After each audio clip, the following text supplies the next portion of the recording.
Stranger Stories.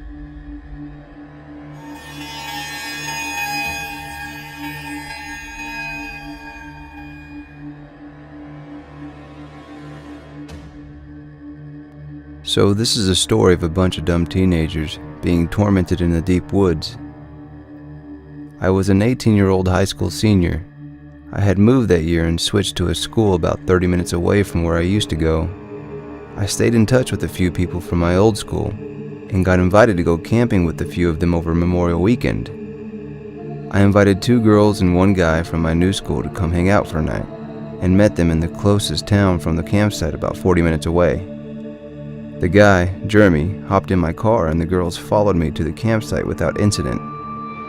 This campsite was 30 minutes away from any human signs of life, outside of a shitty dirt road. The night started off fine with everyone getting completely drunk and me beating one of the girls I brought named Sarah at beer pong. She was very drunk and all over me. At about 12:30, things started to die down, as half of us had already puked and were heading in for the night. A lot of the night is still a blur, but I remember climbing into a tent with 5 of us in it, 3 guys and 2 girls. At around 2:30 a.m., I awoke by the sound of a shotgun cock.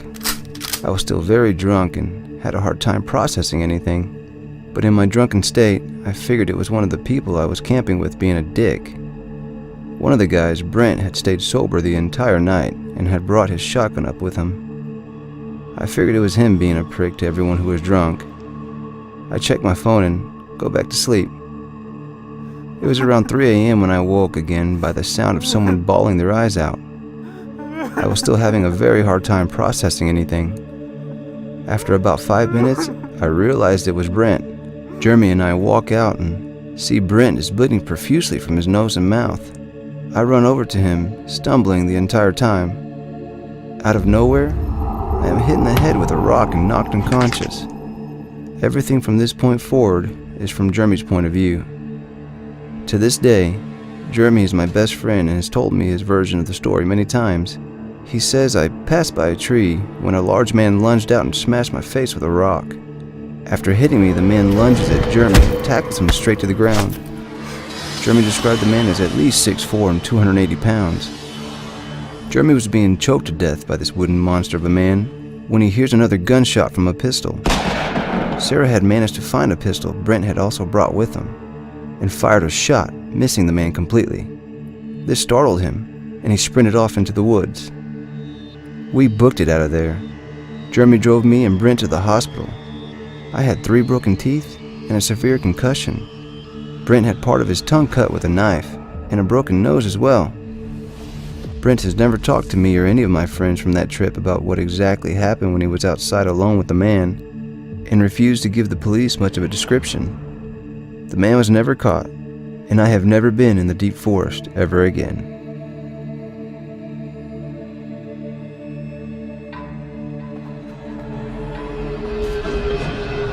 Okay, a little backstory.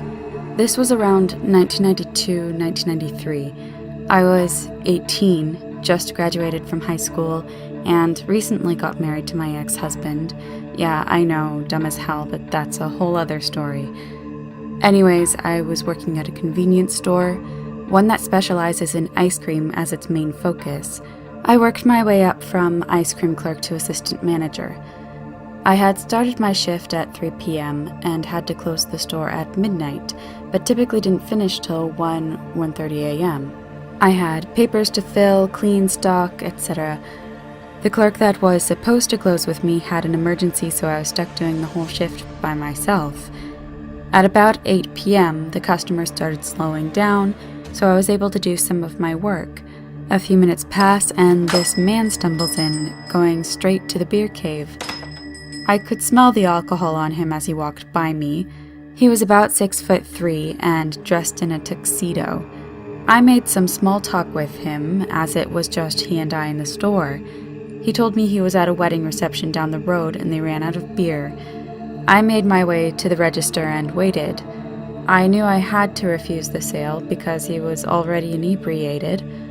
The guy gets to the register and places the alcohol on the counter. I grabbed the cases and put them behind the counter.